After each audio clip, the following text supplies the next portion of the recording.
তো ওয়েলকাম নিয়ে ব্লগ। তো আজকে বানাচ্ছি স্পেশাল চা, সন্টু ভাই প্রসাদ। তো কি কি দিয়েছেন? চায়, চিনি, এলাচ, আদা, আর কি? তেজপাতা। তো ফ্যান্টাস্টিক চা চলছে। তো আগে গরম হয়ে গেছে, লাল চা হয়ে গেছে, সব কিছু রেডি। তো আজকের পূজারি সন্টু ভাই, মাফিয়া সন্টু ভাই। চলুন চাটা টেস্ট করা যাক। এবার চা হয়নি, বাকি সব কাপটা রেডি হয়ে গেছে। বড় বড় কাপ দেখতে পাচ্ছেন, ঠিক আছে। ট্যাপের জল পড়ে।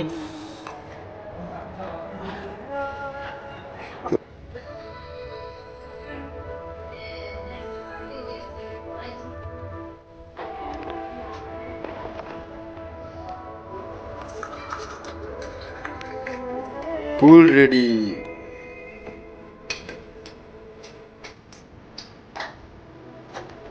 প্রথম টেস্টটা করে নিতে হবে, চাটা কেমন টেস্ট করে দেখতে হবে।